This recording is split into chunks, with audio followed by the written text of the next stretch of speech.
Hi, I'm Anna, Hi, I'm Jessica. and this is the Paranoia Pair. Today on our episode, I'm going to go over the Dyatlov Pass incident. This took place in Russia, and it's not solved, but some people have theories as to what happened.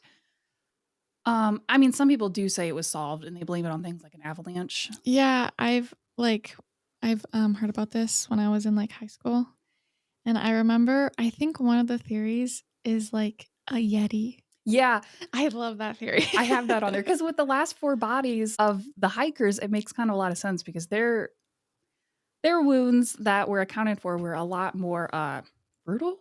So a Mhm. Yeti could kind of make sense. But so yeah, no, it's kind of unsolved. Some people will claim the avalanche, but I know that the Russian government also kind of just rushed to close the case. Like they just Yeah.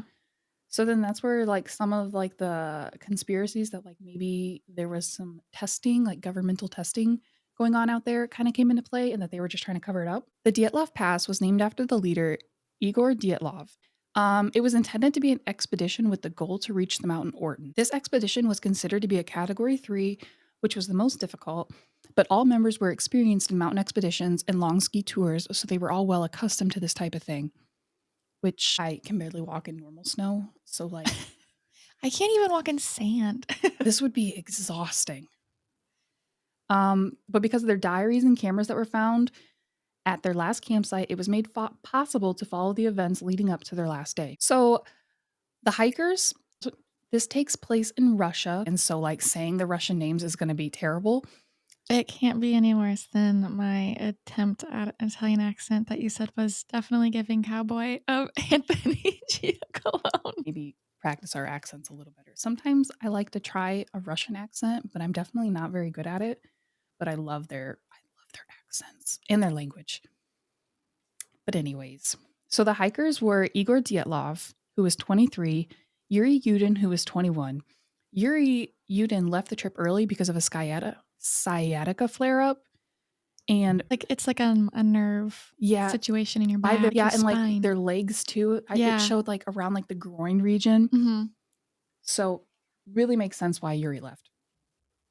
And then there was Yuri Doroshnikno, who was 21, Yuri Kiranishnikno, 23, Zinata Kolomogorova, who is 22, Rustam Solbodin, who is 23, Lumila Dubinia, who is 20, Alexander Kolatov, who is 24, Nikolay Brignoli, which Nikolay has a last name that's hyphened, but I cannot say the first part of the last name without sounding really stupid. So I'm just going to refer to Nikolay as Nikolay Brignoli, who is 23, and Semyon Zolotaryov, who is 38. And I know some people kind of wondered why Semyon was there because he was 38 compared to all the others who were in Yeah, their early 20s. that's what I was thinking. I was like, "That's like a huge age gap." Maybe it was a midlife crisis and he was trying to feel young again, Or maybe he's like their dad.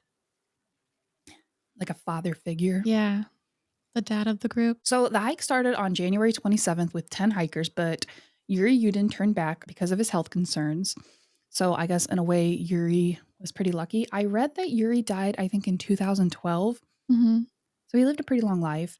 And he was always kind of sad about what happened, obviously, to his friends because, He was supposed to be there. yeah. But I guess on the other hand, he was really lucky for having had to go back because of his sciatica, which is probably the only time someone will be thankful Yeah. for having a sciatica flare up. Yeah. Am I still saying it wrong?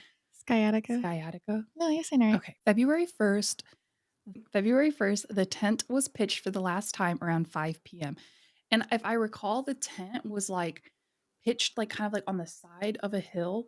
So that's where the avalanche theory comes in is the Mhm. avalanche came down the mountain and just went over the tent because when the tent was found, it was covered in snow. And so it was kind of already collapsed. According to their diary, the group had dinner around 6 to 7 p.m. And it's believed that two members, Semyon and Nikolay, went outside to relieve themselves. And this is believed because they were better dressed for the elements than the rest of them. So when they first set out, they were planning to send a message to their sports club around 3 weeks after their takeoff date. And this should have been around February 12th, but Dyatlov told Yudin, the one who left early, that he expected it to take longer. So when there was no message by February 12th, there wasn't an immediate reaction. But on February 20th, the first rescue group was sent out, and it was made up of a lot of students and teachers from the university. And then later, the police and army became involved with planes and helicopters to search aerial. So they had these people who were inexperienced searching this very experienced, like, Yeah, that's why I was wondering why students and teachers were going out when they yeah. already lost students. But apparently, like the police and stuff, I don't think took it very seriously in the beginning. Mhm. And then I think it was a student who found the first body. Ooh. And then I think that's probably when the police and army started taking it serious. But then I wonder, because of the theory that, like, how the Russian government just kind of tried to, like, brush it under the rug, if maybe that's why they weren't, like, super involved in it in the beginning, but I'm not Mhm. really sure. On February 26th, the tent was found. Mihail Sharavan, the student that found the tent, said, quote, "The tent was half torn down and covered with snow. It was empty, and all of the group's belongings and shoes had been left behind. It was supposed to be, like, really organized still. Like, it did not look like they left, like, chaotically. It looked like they just, like, it wasn't a whole mess like you would think Mhm. if an avalanche had gone over it." A seamstress that was brought to inspect the tear in the tent claimed that the tent was cut from the inside. It was believed that they left through the cut instead of leaving through the zipper, which is kind of weird. Mhm. But that also makes sense if they were, like, freezing cold. Because if you get really cold, it's really hard for you to move your fingers around and, like. But why were they that cold in their tent? Like, I mean, obviously, yeah, you're gonna be cold in your tent, but they would have prepared their tent for the elements. Right. But they were also supposedly underdressed, some of them, like, Which underprepared. again is weird because Yeah. you're in like a snowy, cold mountain. So you wouldn't think you'd even go to bed underdressed. And these are supposed to be very experienced hikers. Yeah. So it's kind of weird. But so the tent was cut from the inside, and then they found a trail of footprints that were found that lead down towards the edge of the nearby woods. The prints show that the group had fled either barefoot or just in their socks, which would definitely point to them leaving in a hurry if you're not even going to put your socks on. Yeah. Which I'm going with Yeti because I'm scared of Yetis, and I feel like that's the perfect place for a Yeti. You're scared of Bigfoot? I mean, he's scary. Of course, I watched a lot of really cheesy sci-fi movies growing up, so I am pretty scared of Bigfoot because of that reason. Oh, it's that one show. Is it is it called The Mountain Boys or something? I talked to you about it. They were like, Oh, that funny one? yeah, it's like very obviously staged, but they're like totally going about it like everything is totally real. And I think they do Bigfoot. And there's this one episode where something like telepathically starts beating this guy up. It's so funny. So is he being flung around and then there's like no source of Oh, flinging he's just him? going, uh. So it's pretty close to Zach Baggins Yeah. and how realistic that show is. So realistic. I hate Zach Baggins. Can I say that on here? I mean, I don't have anything against I have like just a really strong distaste of him. Zach Baggins Hate Club. Come join us. At my one job I worked at, I actually argued with the guy I worked with because he was like a huge supporter of Zach Baggins and like thought that like he made so much grounds for like the supernatural and like ghosty stuff. But it's so corny. And it's so fake. You can tell it's so fake, but he swore up and down that Zach Baggins was actually contributing to to the research. It's just so obvious that they're doing it fake. I can't believe he pulled Holly Madison. What? Holly Madison? Who's that? She was one of the main girlfriends of Hugh Hefner. And Zach Baggins is dating her? He did. They dated? That's Holly Madison. He pulled her. She looks like Paris Hilton. Kind of. I think they were friends, maybe. She was the main girlfriend. Anyways, so yeah, a trail of footprints were found that led down towards the edge of the nearby woods. The prints showed that the group had fled either barefoot or just in the socks. At the edge of the woods, under a large cedar tree, the remains of a fire and the first two bodies were found. Yuri Krivoshnekno and Yuri Doroshnekno. Neither of them had anything but their underwear and socks on. Yuri Krivoshnekno was found facing up, which led searchers to believe that somebody had moved his body after death, like probably to take his extra clothes, because the last four were found wearing like random remnants of each other's clothing. So they might have taken off Yuri Krivoshnikno's clothes to help keep them warm after he had died. And Yuri Doroshnikno had a burn on one of his hands, which he probably received from trying to stay warm with the fire. There's an autopsy for all of them, and there was like a lot of bruises and cuts on them, even though they all died from hypothermia, which was like kind of weird. But I guess if they had started going a little crazy from hypothermia, that the wounds could have kind of been like self inflicted in a way, or Mhm. like they were clumsy and running into things. Yeah, and they That, wouldn't really be able to feel it yeah. with their hands being numb. Yeah. Cause like if I stick my hands in the snow, they're useless. Like, like they get so frozen you can't even, I mean, obviously you talked about it earlier with the tent, but it was just weird how they had the fire, but they were also naked by the fire basically. And I don't know. So hopefully the others just kind of took use of the bad event and like used their clothes to stay warm, but obviously that didn't help out in the end. It was said, quote, that Krivoshnekno's right leg has no footwear. On his left foot there is a brown sock that is torn. Another sock like this was discovered half burnt next to the fire. On the backs of his hands the skin is torn. Between the fingers there is blood. The index finger is also torn. The skin of the left shin is torn and covered in blood. There are no more visible injuries on his body. Doroshnikno has woolen socks on his feet, and over these socks, another lighter sock. His ear, lips, and nose are covered in blood, and on his left hand, the middle finger is bloody. So he's covered in his own blood or someone else's blood? I think his own blood, which Okay. I guess I feel like kind of makes sense because, like, when you're so cold, like, your skin does get really brittle. Mhm. So it makes sense just, I guess, being bloody out there. They also found other various garments around the fire. Rather than being worn to stay warm, they were just discarded around the fire, which would kind of be weird if the group did like use the clothing from these two that had died to stay warm.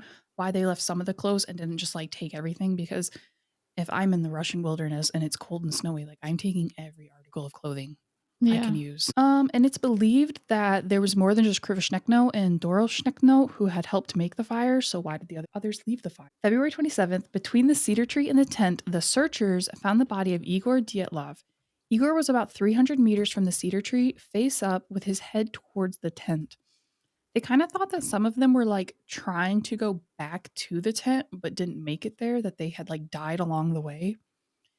And then the body of Zinata Kolmogorova was also found about 630 meters away from the cedar tree. And in her report of the injuries she had, it noted that she was not sexually active because I think some theories on the website said that this would disregard the theory for like the prisoners, like escaped prisoners. So I think Mhm. some people think that maybe like somebody else had killed them all. So it was saying that the females, both females, were not sexually active at the time of their death. So that would, But I how would they know that? I think they check everything. Like, I think it'd be the same as like a grape kit. Oh, so, like, they didn't find basically any semen inside of them. I think so. Okay. And maybe like any like tears or anything in there to like signify, being forced. Mhm. But so at least there was that if it was other people, they didn't, hurt them in that way. On March 5th, the body of Rustam Solbodin was found 480 meters away from the cedar tree. A medical examiner that did the autopsies found no injuries which might have led to their deaths, so it was concluded that they died from hypothermia. Apparently, like when you have hypothermia, there's like it matters with how much urine you have in you. So, like, one of them only had, I think, like 100 meters of urine in them. And it was saying that this wasn't conclusive with hypothermia, but they still ruled the death as hypothermia, which I guess I don't really, maybe because like hypothermia, your body's slowing down. So maybe, Oh, so maybe you're not producing as much urine yeah. because Or, your blood would be slower too, and yeah. your blood is where urine comes from. Kidneys or something too. Yeah. Okay. Yeah, I'm not very good at this stuff. But yeah, so they all died from hypothermia. And Rustam Solbodin did have a small fracture in his skull, but it was determined to be thought that it wasn't a fatal wound. And they think it was a wound from a blunt force object. So maybe a big stick fell down on him, or Maybe they were going crazy and, like, someone attacked him. Well, they also did escape the tent, like, pretty chaotically, so maybe he fell and hit his head really hard. That's true. But there's lots of rocks under the snow, maybe. Mhm. In May, a native to the area found a trail of clothes and sticks, and they ended up discovering something called, well, a den that the remaining members made. It was about 70 to 75 meters from the cedar tree, and it was in a ravine that was hidden from the cold winds. So the remaining 4 hikers did their best to survive, and it shows that the den shows that they were sane enough to try anything in their power to survive. Um, but on May 5th, the last 4 bodies were found under 4 meters of snow in a ravine 50 meters farther into the woods from the cedar tree. Lumidia Dubinia, Alexander Kolatov, Nikolay Brignole, and Semyon Zolotaryov were found. And these 4 were better dressed than the others, but they were all wearing some of each other's things. Brignole was found wearing Dubinia's fur coat and her hat. Dubinia was wearing a brown sweater that was most likely Zolotaryov had Deshnekhno's hat, and Kolatov was wearing Deshnekhno's overalls. 2 of them, I believe it was Dubinia and Kolatov, were both found with their clothes testing that they were radioactive. So that goes along with the theory of like the Soviet government doing like testing out there, because Mhm. it's not like a populated place. I think there's like natives who live out there, but it's not like obviously a super populated, it's not a city or something, so it's pretty empty. So there's one theory that like the Soviet army military was testing weapons out there, Mhm. or some people say aliens. Okay, so the deaths: Ludmila Dubinia was missing her tongue and hypoglossal muscle and the muscles on the floor of her mouth, missing soft tissue around her eyes, eyebrows, and missing her eyeballs. Her nose cartilage was broken and flattened. 10 of her ribs were broken. Soft tissues of her upper lip were missing. She had massive hemorrhage in the heart's right atrium, and it suggested that she was still alive when her tongue and oral muscles were Oh removed. my god. So I know some people said that like they thought that the missing eyes and tongue and stuff was from like animals, like finding them and just Mhm. eating on them and stuff. But if she was alive, unless the animals like moved Well, in unless quick. unless she was maybe, like, unconscious? I could not imagine. But you wouldn't think that if it was animals that they would just come and eat an eye and move on. Like you would think that, Yeah. especially in like the snowy wilderness, that food's kind of hard to come by. Mhm. So if it was like a wild animal, you would think that they would finish off more than just a few things from Yeah. each person. Well, and plus, depending on the animal, though, they also probably drag their body, right? I think bears, like, I think I listened to a podcast of a woman being attacked by a bear in Russia or something, and like the bear drug off with her body, and they found her alive because some of them like drag their body off and hide them under leaves and then come Mhm. back. So yeah, it just kind of seems like if it was an animal that they wouldn't have. Of so much of her. Yeah. And they were all found, I think, like right around the same area by a stream. So again, like, I don't know, unless the animals were I don't think it was animals. So her official cause of death was hemorrhage into the right atrium of the heart, multiple fractured ribs, and internal bleeding. And then Nikolay Brignole had multiple fractures to the temporal bone of his skull, a bruise on the upper lip, and a hemorrhage on the lower forearm. His official cause of death was traumatic internal injury. Semyon Zolotaryov was missing his eyeballs, missing soft tissue around the left eyebrow. His ribs were broken on the right side, and he had an open wound on the right side of his skull with exposed bone.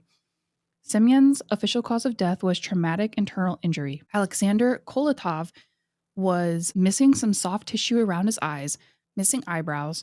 His skull was partially exposed, a broken nose, open wound behind his ear, and a deformed neck.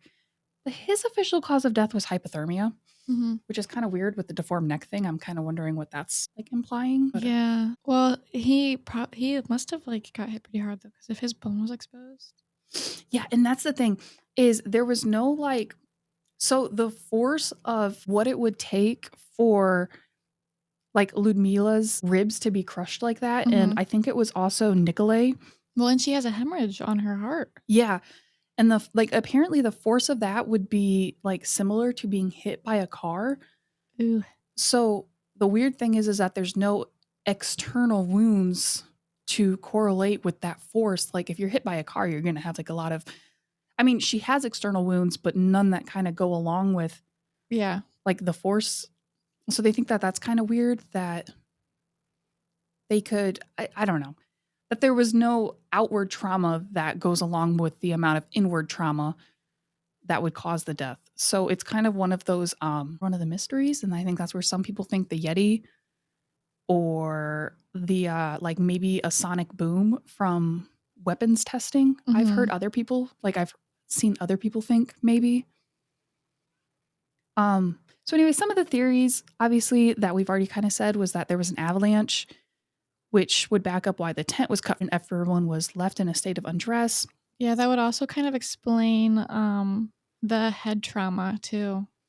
Yeah, but I think I also read somewhere one time, like, because I've listened to a few podcasts about this, and I think I seen somewhere that someone like kind of proved that the avalanche theory was wrong or something because Yeah. I think they're able to like go back and like track.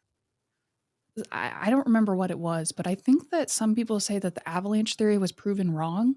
Well, and that doesn't explain why the site was still standing though too, because if there was an avalanche, it would have taken out everything in its path. Yeah. I mean, I know like the tent was covered in snow, but I don't think enough snow for like what you would get with an avalanche because if you're Right. buried by an avalanche, I mean, that's pretty deep. And they still had the fire that was close by, right? Yeah, that was further down. But if it was like If it was downhill you though, think there would it be would a have been taken out by the avalanche. yeah. So that does kind of make like the avalanche. I think a lot of people try to say it was the avalanche, but it doesn't really make sense in this context. And then again, there's the multiple members of the group's clothing that tested for radioactivity, and then the fact that apparently the radioactivity was also found at the campsite, which is weird. And I remember someone saying that they thought like they could, like one podcast was talking about it being aliens, like attacking the humans. Or I think it's more likely that it would be like the Russian or the Soviet government testing weapons out there, and maybe they didn't realize that there were people out there. Not saying that they were doing it on purpose, but like it could have, these people just could have stumbled upon it, but I don't know. Mhm. And then there was also from the natives of the area reports of bright flying spheres, aliens. What's that one guy, the alien guy who does the alien thing? The crazy guy? Yeah, and he's like aliens. Aliens? I don't remember his name. He's like supposedly like a doctor or something. It makes sense with his hair. Like he's kind of got like Yes. Einstein's hair. Yuri Yudin, the member that turned back early into the trip, once said that if they were really killed by a natural force, then there would be no secret, and we would not be talking about this 53 years on. That kind of makes sense. I mean, Yeah, if it was well, just an avalanche, it would kind of be closed case and done. and it's not unlike the Russian government to cover stuff up. Or any government, to be fair. Well, yeah, that's true. So, was this a Yeti? An avalanche? Secret military testing? Aliens? Or like, was it a disturbed individual who found these people just innocently trekking the wilderness and decided to ruin their trip? The incident, while some claimed has been solved, is definitely still a mystery. And that's all I have on my my PowerPoint. Honestly, it's really overwhelming the amount of information that goes into the Dyatlov Pass incident. Yeah, because they have like a whole website, right? Yeah, and the website's broken up into categories, and I mean, they have pictures of the members when they were found in the snow, some of, like, the autopsy pictures. They have, like, really descriptive findings of what the autopsy found, but I'm not very well-versed in medical terminology, so Mhm. I didn't really understand a lot of it. Um, so someone who does would probably get more out of it. I know some people say, like, the one person's eyebrow was just, like, completely ripped off or, Oh my like, gosh. hanging on. Ugh. But in the autopsy, it didn't say that. But I don't know. I just really think the Dyatlov Pass incident's interesting. And my theories are either aliens or the Yeti, but that's because I like to think that those things exist. Mhm. What would be your theory? Probably Yeti. Yeti? The Yeti's my favorite. That would be terrifying. And that would make sense with the blunt force trauma or Mhm. like the internal trauma. Like maybe they got thrown by the Yeti. Yeah, but I guess it also wouldn't make sense though because of the lack of correlation between the, injuries Maybe the on the Yeti, inside and the maybe he doesn't like to eat people and he just likes to beat them up or something. He's a bouncer. Yeah, like they were in his club and they weren't all fam. And I think that concludes our episode on Dyatlov Pass. Thank you for listening. I'm so sorry. No, it's totally fine. I'll I take a Xanax next time. No, I had a chill fun time. Thank God. This was stressful. We'll see you next Friday. Bye.